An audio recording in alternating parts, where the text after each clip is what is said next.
अच्छा, यहाँ पे अब हम देख रहे हैं इसका कोड सेमाफोर को इम्प्लीमेंट करने का, ठीक है। ये जस्ट यहाँ पे इन्होंने डिफाइन किया हुआ है। क्या डिफाइन किया हुआ है? एक स्ट्रक्चर है जिसके अंदर एक इंटीजर टाइप की वैल्यू ली है, एक वैल्यू ली है, और एक जो है यहाँ पे प्रोसेसेस की लिस्ट बना दी है।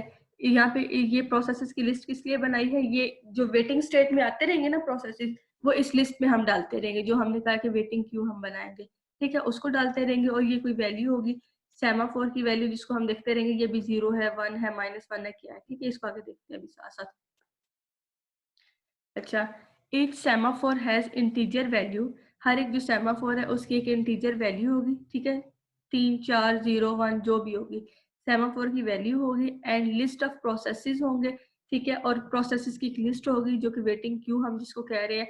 When a process must wait on a semaphore, जब प्रोसेसेस वेट करेंगे सेमाफोर पे, it is added to the list of the processes, ठीक है। आए सेमाफोर की वैल्यू चेक की, सेमाफोर की वैल्यू से हमें पता चला हमें रिसोर्स मिल सकता है या नहीं मिल सकता। नहीं मिल सकता तो उसको लिस्ट ऑफ प्रोसेसेस के अंदर ऐड कर दिया, मींस वो वेटिंग स्टेट में चला गया। A signal operation removes one process from the list of waiting processes and awaken that process, ठीक है। फिर सिग्नल प्रोसेस क्या करेगा? जब इसको पता चलेगा रिसोर्स अवेलेबल है, किसी दूसरे प्रोसेस ने सिग्नल को कॉल कर दी है, अब रिसोर्स है, तो इस प्रोसेस को जो है वेटिंग स्टेट से उठा के रेडी में ले जाया जाएगा वेकअप ऑपरेशन के through. Now the wait semaphore operation can be defined, ठीक है। अब ये वेट का ऑपरेशन यहाँ पे जो काउंटिंग सेमाफोर है उसको यहाँ पे हमने डिफाइन किया है। Wait semaphore static S. अब वेट के ऑपरेशन के अंदर हमने यहाँ पे अपना सेमाफोर जो है एस यहाँ पे भेज दिया, ठीक है। सेमाफोर की वैल्यू लेट्स सपोज हम 3 रख लेते हैं, ठीक है, कि 3 रिसोर्सेज जो है हमारे पास यहाँ पे अवेलेबल है। प्रोसेस आया, उसने सेमाफोर की वैल्यू को डिक्रीमेंट कर दिया, एक कम कर दिया, ठीक है, कि उसने रिसोर्स लेना है और वेट ऑपरेशन क्या करता है? वैल्यू को डिक्रीमेंट करता है। उसने वैल्यू को 2 कर दिया। अब यहाँ पे चेक हुआ एस वैल्यू जो है, एस की जो सेमाफोर की वैल्यू है 2, हमने कहा 2 हो गई है, इज लेस देन टू 0। क्या ये 0 से लेस देन है? नहीं, ठीक है, कंडीशन होगी फॉल्स। कंडीशन होगी फॉल्स, तो ये वाला क्या है? वैल्यू जो अब 2 हुई है ये उसको वापस उस ऑपरेशन के पास चली जाएगी जहाँ पे इसको कॉल की गई है, जहाँ से इसको कॉल की गई है, ठीक है। क्योंकि वैल्यू अभी 0 पे नहीं पहुंची। जब हम कहेंगे वैल्यू हमारी 0 से लेस देन हो गई है, मींस माइनस में चली गई है, अब इसने क्या करना है? वेट करना है, ठीक है। तो वेट करना है, तो तब हम इसको जो है वो एस प्रोसेसेस की जो लिस्ट है उसके अंदर डाल देंगे ब्लॉक ऑपरेशन के थ्रू, ठीक है। अभी डालने की जरूरत नहीं है क्योंकि वैल्यू 0 से लेस देन नहीं हुई, अभी रिसोर्सेज अवेलेबल है। तो जस्ट यहाँ पे अगर 3 रिसोर्सेज हमने का सेमाफोर की वैल्यू 3 है तो उसको डिक्रीमेंट करके 2 किया और वहां पे वापस चला गया क्रिटिकल सेक्शन के अंदर उसको यूज करने के लिए, ठीक है। क्लियर? ठीक है, ये साथ साथ बताया करें, ये फिर समझ रहा है तो आगे वाला ऑपरेशन समझ नहीं आता। अच्छा, ये आ गया हमारे पास सिग्नल का। सिग्नल के ऑपरेशन का क्या काम है हो जी? गया। जी क्या कह रहे हैं? अच्छा, सिग्नल का ऑपरेशन क्या करता है? जस्ट जो है वैल्यू को इंक्रीमेंट करता है, ठीक है। अब यहाँ पे सिग्नल का ऑपरेशन में इसको थोड़ा सा मॉडिफाई किया गया। सिग्नल के ऑपरेशन में हम कह रहे हैं सेमाफोर एस, सेमाफोर जो है वो एस आया, जो भी इसकी वैल्यू है अभी, ठीक है। लेट्स सपोज अब ये सिग्नल कब कॉल होगा? सिग्नल तब कॉल होगा जब उस प्रोसेस गया, उसने रिसोर्स को यूज कर लिया, क्रिटिकल सेक्शन से निकलते हुए जो है अब उसने सिग्नल को कॉल करनी है और वैल्यू जो है वो इंक्रीमेंट करनी है और रिसोर्स को रिलीज कर देना है, ठीक है। लेट्स सपोज वो 3 वाला जो हमने 2 किया था वही यहाँ पे आ गया। अब यहाँ पे 2 होगी सेमाफोर की वैल्यू, इसने सेमाफोर की वैल्यू को इंक्रीमेंट कर दिया, 2 से वापस 3 पे कर दिया कि वापस 3 रिसोर्सेज जो है अब अवेलेबल हो जाएंगे, ठीक है।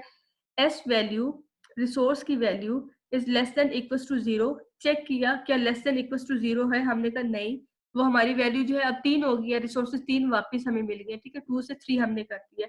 तो क्या करेंगे? एक कोई दूसरा प्रोसेस, मींस अभी रिसोर्सेज अवेलेबल है, ये वाली कंडीशन तब चलेगी कि अगर वहां पे वेटिंग स्टेट के अंदर प्रोसेसेस पड़े हुए और वहां पे उनको जो है अभी रिसोर्सेज चाहिए हैं जो कि अवेलेबल नहीं थे, और अब अवेलेबल हो गए हैं, ठीक है। तो फिर यहाँ से एक जो है वहां से उठा के रिसोर्स प्रोसेस वहां से उठा के उसको वेकअप कॉल के अंदर जो है अलाइव कर देंगे और उसको रिसोर्स एलोकेट कर देंगे। अब ये वाली कंडीशन को समझे कि यहाँ पे अगर जो है एक प्रोसेस आया, उसने 3 वैल्यू सॉरी वेट के अंदर गया, वेट के अंदर जो है, अच्छा ये मैं आपको वहां से समझाती हूँ, एक व्हाइट बोर्ड ले लेते हैं थोड़ा सा, यहाँ पे समझते हैं। ये हमारे पास सेमाफोर है, सेमाफोर की वैल्यू हमने ले ली 3, ठीक है। सेमाफोर की वैल्यू हमने ले ली 3, हमारे पास 3 रिसोर्सेज जो है वो भी अवेलेबल है। अब यहाँ पे ये वेट का बन गया और दूसरा कौन सा था, सिग्नल का बन गया। ठीक है। अच्छा, इसको ड्राई रन कहते हैं। कल जो असाइनमेंट वो मुझे भेजी थी ना आतिफ, आपने भेजी थी मेरे ख्याल में, आप ही थे शायद। तो हाँ, वो ये ड्राई रन होता है जो मैं अब कर रही हूँ, ठीक है। आज के बाद जब भी मैं कहूंगी ड्राई रन के लिए तो पूरी क्लास के लिए ये वाली है, और बाकी जो क्लास मुझे असाइनमेंट्स नहीं दे रही ना उनको जरा मैं पूछ लेती हूँ इस क्लास के बाद, ठीक है। ये मजाक नहीं है, इसको बड़ी मेहनत करके किया जाता है और उतनी मेहनत आप लोगों से भी चाहिए, ठीक है। तो ड्राई रन का मतलब ये वाला होता है, पिछला जितना भी काम है वो इस क्लास के बाद मैं भी आपका देखती हूँ कि एटलीस्ट जिन्होंने की है, बेशक गलत की है लेकिन मेहनत तो की है, उसको करने की कोशिश तो की है। बाकी लोग सुकून से बैठे हुए हैं जिन्हें कुछ नहीं पता। तो जितनी यहाँ पे मेहनत आप लोगों पे हो रही है उतनी इन रिटर्न चाहिए भी है। तो ये जो सारा काम है ये इस क्लास के बाद मुझे चाहिए। अच्छा, तो ये हमारा ड्राई रन है। ये हम यहाँ पे एक क्यू बना लेते हैं, ये हमारे पास वेटिंग क्यू है, ठीक है। तो एस सेमाफोर की वैल्यू हमने 3 ले ली, मतलब सिस्टम के अंदर 3 रिसोर्सेज जो है अभी हमारे पास अवेलेबल है। प्रोसेस P1 आया, ठीक है। P1 ने क्या किया, सेमाफोर की वैल्यू चेक की, वेटिंग स्टेट के अंदर लेके गया। इसने चेक किया कि अभी जो है प्रोसेसेस 3 अवेलेबल है, उसको डिक्रीमेंट किया और सेमाफोर की वैल्यू 2 कर दी, ठीक है। 3 थी जो कि 2 कर दी। अब हमारे पास सेमाफोर यहाँ पे वैल्यू क्या है, 2 कर दी, ठीक है। सॉरी यहाँ पे नहीं हम लिखते, प्रोसेस 1 आया, उसने वेटिंग के अंदर जो है कॉल की, वैल्यू को डिक्रीमेंट किया, वैल्यू हमारे पास क्या थी, 3 थी, वो क्या होगी, 2 होगी। अब सेमाफोर की वैल्यू 2 हो गई है, मींस एक रिसोर्स इसको एलोकेट हो गया। कोई प्रोसेस 2 आया, प्रोसेस 2 आया, उसने चेक किया, सेमाफोर की वैल्यू जो है वेटिंग स्टेट के अंदर दी, वैल्यू 2 थी, अभी 0 से लेस देन नहीं गई है वैल्यू, ठीक है। एक मिनट,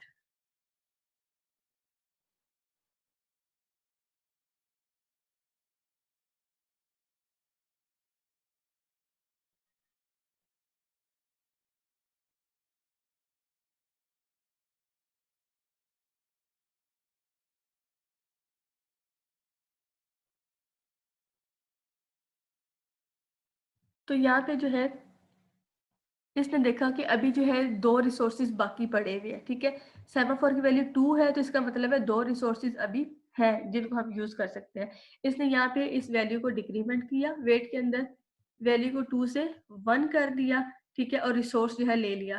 कोई एक और प्रोसेस आया, P3 आया, P3 ने क्या किया, चेक किया कि वैल्यू जो है अभी अवेलेबल है या नहीं है। वैल्यू जो है अभी 1 है, इसका मतलब है एक रिसोर्स बाकी है। वैल्यू को हमने डिक्रीमेंट किया, डिक्रीमेंट करने से ये क्या हो गया, 1 से 0 हो गया, ठीक है। और रिसोर्स जो है वो एलोकेट कर लिए, अब 3 को मिल गए। अब 0 का मतलब कोई भी रिसोर्स अवेलेबल नहीं है। प्रोसेस P4 आया, P4 आया, इसने सेमाफोर से यहाँ पे वैल्यू ली 0 और इसको वेटिंग स्टेट में दे दी। वेटिंग स्टेट पे चेक हुई, सेमाफोर की value 0, 0 is less than equals to 0, yes, condition true, 0 is equals to 0, ठीक है, जो वेटिंग के अंदर आपको पढ़ाई थी। कंडीशन ट्रू होगी, मीन्स के रिसोर्स अवेलेबल नहीं है। अब इस फोर्थ वाले को क्या किया हमने, इसने वैल्यू को क्या किया, वेटिंग के अंदर डिक्रीमेंट किया तो ये -1 होगी वैल्यू। और ये वाला प्रोसेस, अब इसके लिए तो रिसोर्स ही नहीं है, 0 था हमारे पास, इसको उठा के हमने वेटिंग स्टेट के अंदर डाल दिया। P4 हमारा जो है यहाँ पे वेटिंग स्टेट में आ गया, ठीक है, क्लियर हो गया। इसी तरह से P5 6 जितने भी आते रहेंगे वो जो है यहाँ पे वेटिंग स्टेट में जाते रहेंगे। लेट्स सपोज हम कहते हैं यहाँ पे P5 है हमारे पास, ये वेटिंग में आ गया, P6 है, P7 है, ये आते हैं कि इनको रिसोर्स नहीं मिले। वैल्यू जो है यहाँ पे -2 होगी और इंक्रीमेंट इस तरह से होती है, ठीक है। अब सिग्नल के अंदर हमने क्या देखा, सिग्नल के अंदर हमने देखा कि जब कोई प्रोसेस यहाँ से फ्री होगा, सिग्नल को कॉल करेगा, प्रोसेस रिलीज करेगा, तब ही इनको जो है बारी आएगी। अब जरा मुझे देख के बताइए किस तरह से टर्न होगी। यहाँ से कोई भी एक प्रोसेस ले ले, लेट्स सपोज P1 है, उसने अपना रिसोर्स जो है रिलीज कर दिया है, तो सिग्नल की वैल्यू क्या होगी और हम क्या करेंगे, जरा मुझे सोच के बताएं जल्दी से, सब लोग जरा सोचें जल्दी से।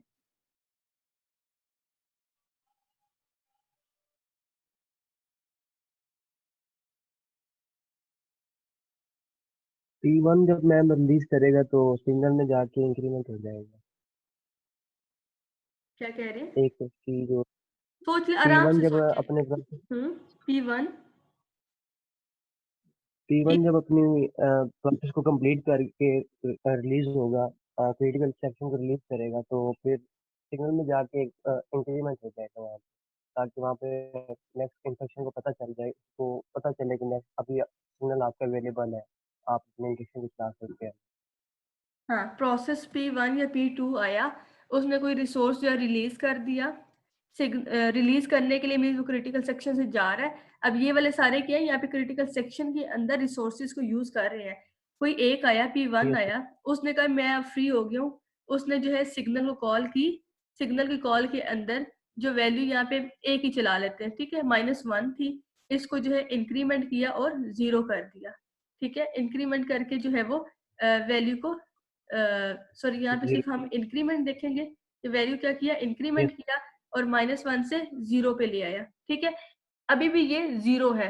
अब हमें चाहिए कि कोई पॉजिटिव वैल्यू है, कोई रिसोर्स आया, उसने कहा कि अब मैं फ्री हूँ, वैल्यू उसने क्या किया, यहाँ पे इंक्रीमेंट किया, अपनी वैल्यू को 0 से 1 पे ले आया। इसका मतलब एक रिसोर्स जो है अभी अवेलेबल हो गया है, एक रिसोर्स फ्री हो गया है। अब क्या किया, स्केजुलर ने यहाँ से कोई एक प्रोसेस उठाया, ठीक है, ये प्रोसेस उठाया और इसको क्या किया, ये वाला रिसोर्स क्योंकि अब फ्री है, इस प्रोसेस को उठा के, ये वेटिंग स्टेट के अंदर थे, इसको वेटिंग स्टेट से उठा के रेडी स्टेट के अंदर ले गया, ठीक है, रेडी स्टेट में ले गया। अब अब अगर इसका दिल करेगा तो ये दोबारा से रिक्वेस्ट कर देगा और रिसोर्स जो अवेलेबल यहाँ पे वेटिंग के अंदर जाएगा और दोबारा से इस 1 को माइनस माइनस करेगा, माइनस माइनस करके दोबारा से 0 कर देगा और रिसोर्स जो है इसको एलोकेट हो जाएगा। अगर इसका दिल नहीं करेगा तो ये फिर जस्ट रेडी के अंदर बैठा रहेगा और वेट करता रहेगा, ठीक है। मीन्स वेटिंग, जब इसको रिसोर्स अवेलेबल हो गया तो हमने वेटिंग से इसको रेडी स्टेट के अंदर ला के रख दिया कि अब ये कर सकता है। इसी तरह से फिर कोई और प्रोसेस रिलीज करेगा, वो एक और जो है रिसोर्स यहाँ पे फ्री हो जाएगा, किसी एक और वेटिंग वाले को उठा के रेडी के अंदर ले आएंगे, कोई एक और फ्री होगा उसको ले आएंगे, ठीक है, और इस तरह से ये चलता रहेगा। अब मुझे बताएं इसके अंदर क्लियर है सबको? Yes ma'am. ठीक है, बाकी लोग भी जरा बताएं।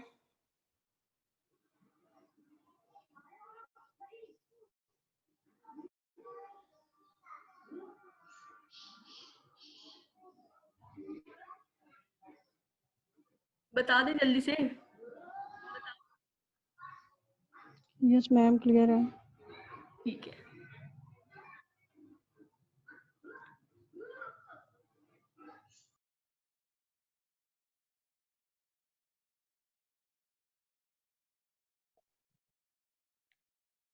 ठीक है, तो ये सारा कोड था जिसको हमने बुक से देखे। अच्छा, आगे हमारे पास डेडलॉक एंड स्टारवेशन। डेडलॉक और स्टारवेशन में हम क्या कहते हैं, डेडलॉक यहाँ पे जो लिखी हुई है ये डेडलॉक ही है। यहाँ से आपको इतनी समझ नहीं आनी, मैं आपको वैसे बताती हूँ डेडलॉक क्या होता है, फिर इसको भी देख लेते हैं। डेडलॉक ऐसी कंडीशन होती है, डेडलॉक का इसके बाद एक पूरा चैप्टर है जिसको हमने पढ़ना है। डेडलॉक एक ऐसी कंडीशन होती है जहाँ पे सिस्टम के अंदर let's suppose 4 processes at the same time या 5 जितने भी हैं वो चल रहे हैं और हर एक प्रोसेस जो है वो ऐसी वेटिंग स्टेट के अंदर फंसा हुआ है कि वो जिस रिसोर्स को एक्वायर करने के लिए रिक्वेस्ट कर रहा है, जिस रिसोर्स की उसको जरूरत है, वो रिसोर्स आगे से किसी और प्रोसेस ने पहले से लिया हुआ है और जिस प्रोसेस ने वो रिसोर्स लिया हुआ है वो आगे से वेट कर रहा है उस रिसोर्स के लिए जो कि उससे आगे वाले प्रोसेस ने लिया हुआ है। मींस लीनियर नहीं, साइकिल के अंदर ये ऑपरेशन चल रहा है जहाँ पे प्रोसेसेस जो है वो साइकिल के अंदर है और हर प्रोसेस ने वो वाला रिसोर्स लेना है जो कि उससे आगे वाले ने लिया हुआ है।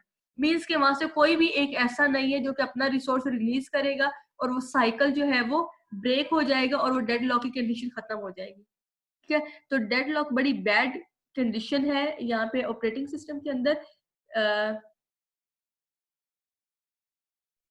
यहाँ पे देख लेते हैं, ठीक है, कि एक प्रोसेस है, दूसरा प्रोसेस है, तीसरा प्रोसेस है, चौथा प्रोसेस है। इस प्रोसेस को वो वाला रिसोर्स चाहिए जो कि इस प्रोसेस ने पहले से लिया हुआ है, और इस प्रोसेस ने वो वाला लेना है जो कि इसने पहले से लिया हुआ है। ठीक है, इसको वो वाला चाहिए जो कि इसने पहले से लिया हुआ है, और इसको वो चाहिए जो इसने पहले से लिया हुआ है। ठीक है, अब जब तक किसी एक का रिसोर्स नहीं मिलता आगे वाले से, वो अपनी एग्जीक्यूशन खत्म नहीं करता, अपनी एग्जीक्यूशन को खत्म करके रिलीज नहीं करेगा तो दूसरे को नहीं मिलेगा। मीन्स ये ऐसी स्टेट है जहाँ पे हर प्रोसेस दूसरे का वेट कर रहा है खत्म होने के लिए, लेकिन ये स्टेट कभी भी खत्म नहीं हो रही, और ये डेडलॉक स्टेट है जिसका एंड जो है वो डिफरेंट सोल्यूशन बनाए गए हैं। उन सोल्यूशन से किसी हद तक सॉल्व हो भी जाता है, यूं भी हो जाता है, सिस्टम आपका क्रैश भी कर जाता है। तो ये जो है ऐसी कंडीशन आ जाती है, ठीक है, जहाँ पे हर प्रोसेस एक वेटिंग चेन बन जाती है, जहाँ पे हर प्रोसेस दूसरे का वेट कर रहा होता है। ठीक है, तो इस सिचुएशन की समझ आ गई, इस तरह की सिचुएशन मैम होती है। जी यस पूछिए। समझ आ रही है। इसमें फिर प्रोसेस जो हमारे होंगे वो फिर चलेंगे, वो अपना काम नहीं परफॉर्म कर नहीं पाएंगे, करेंगे, कोई नहीं काम करेंगे। परफॉर्म नहीं होगा। डेडलॉक स्टेट मींस आपका सिस्टम फ्रीज हो गया है, हर एक उसका वेट कर रहा है जो आपके आगे से किसी और का वेट कर रहा है। ठीक है, तो सिस्टम क्रैश हो जाता है, या फिर इसके डिफरेंट सोल्यूशन है, इसका पूरा एक चैप्टर है, उसके अंदर इसके डिफरेंट सोल्यूशन दिए गए, वो हम देख लेंगे। तो एक्चुअल में ये इस तरह की कंडीशन होती है। यहाँ से स्टेटमेंट पढ़ लेते हैं। डेडलॉक टू और more processes are waiting indefinitely for an event that can be caused by only one of the waiting processes। ठीक है, सारे प्रोसेसेस जो है आपस में वेट कर रहे हैं, और वो जो है वेट कर रहे हैं किसी एक ऐसे प्रोसेस का जो कि ऐसा कोई इवेंट हो कि वो अपने रिसोर्सेज को रिलीज कर दे और दूसरों को मिल जाए, और वो साइकिल चेन जो है वो खत्म हो जाए और डेडलॉक की कंडीशन खत्म हो जाए, लेकिन ऐसा मुश्किल होता है। ठीक है, अब यहाँ पे ये एग्जांपल दी गई है, इसको देख लेते हैं। इसमें क्या बताया हुआ है कि एक मिनट, हमारे पास P0 है, दो प्रोसेसेस लिए हुए, इन दो प्रोसेसेस के दरमियान आपको डेडलॉक सिचुएशन जो है वो दिखाई गई है। P0 है, इसने वेट को कॉल की है S देकर, सेमाफोर S से कॉल कर दी है, और P1 है, इसने अपना जो है Q जो है सेमाफोर देके वेटिंग स्टेट के अंदर कॉल कर लिए, और इनिशियली दोनों 1-1 है। ठीक है, P और Q दोनों 1-1 है, इसने अपने सेमाफोर के थ्रू वेट कर लिया है, इसने भी वेटिंग को कॉल कर दी है, और दोनों जो है उन्होंने अपनी वैल्यू जो है 1 से 0 कर ली है। अब यहाँ पे P ने पहले S को जो है वो दिया था वेटिंग स्टेट के अंदर, अब इसने Q को देना है। जब इसने Q को देना है, इसको Q वाला चाहिए, लेकिन यहाँ पे P1 ने जो है वेटिंग के अंदर Q अपना पहले से दिया हुआ है, तो अब ये P0 जो है यहाँ पे वेट करेगा जब तक P1 जो है अपना Q वाला सिग्नल के अंदर रिलीज नहीं करता। ठीक है, और इसी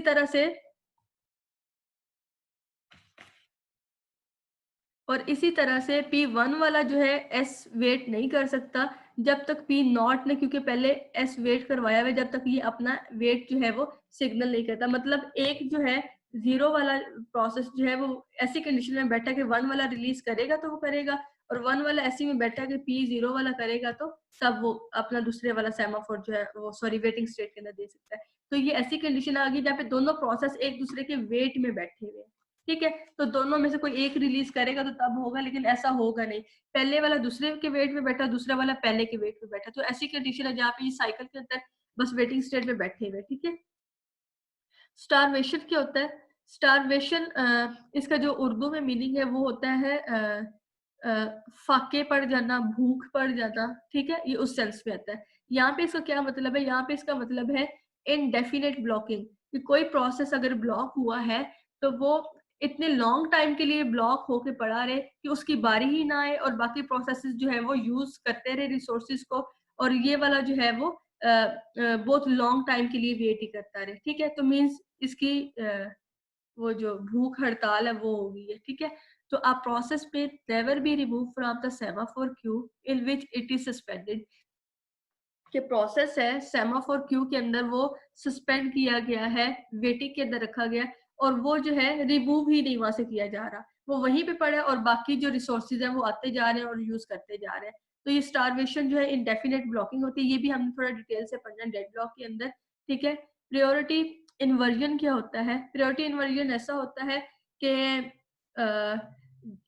हम जब प्रोसेस स्केजुलिंग पढ़ेंगे वहां पे हम देखेंगे कि प्रोसेसेस ढेर सारे हजारों के लिहाज से अगर सिस्टम में है या 10-20 है तो वहां पे उनको प्रायोरिटी असाइन हो जाती है, प्रिविलेजेस असाइन होती है कि ये वाला प्रोसेस पहले चलना है, ये वाला प्रोसेस बाद में चलना है, ठीक है। तो इस तरह से उनको प्रायोरिटी असाइन होती है। तो हायर प्रायोरिटी वाले पहले चलते हैं, लोअर वाले बाद में चलते हैं। तो प्रायोरिटी इन्वर्जन का मतलब है प्रायोरिटी इन्वर्ट हो गई, चेंज हो गई। लो प्रायोरिटी वाले प्रोसेसेस जो है वो क्रिटिकल सेक्शन के अंदर जाके यूज हो रहे हैं, जबकि हायर प्रायोरिटी वाले जो है बाहर वेट कर रहे हैं, ठीक है। तो scheduling problem when lower priority processes hold a lock needed by the higher priority processes, ठीक है। जो higher priority वालों को चाहिए थे वो lower priority वाले लेके वहां पे काम कर रहे हैं, ठीक है। तो ये जो है हम priority inversion पढ़ते हैं, ठीक है। फिर इसको solution दिया गया लेकिन यहाँ पे इसका solution जो है आप डिस्कस नहीं कर रहे, ठीक है। तो यहाँ तक कोई मसला? No ma'am. सबको क्लियर है? आगे क्लासिकल प्रॉब्लम हम देखते हैं, शायद नेक्स्ट क्लास में पढ़ ले या फिर जैसे भी उसको कर लेंगे। नेक्स्ट क्लास में पढ़ लेते हैं, क्लास भी हो गई है मेरे ख्याल। अच्छा चलो ठीक है फिर, ठीक है, क्विट कर, अल्लाह हाफिज। अल्लाह हाफ़िज़।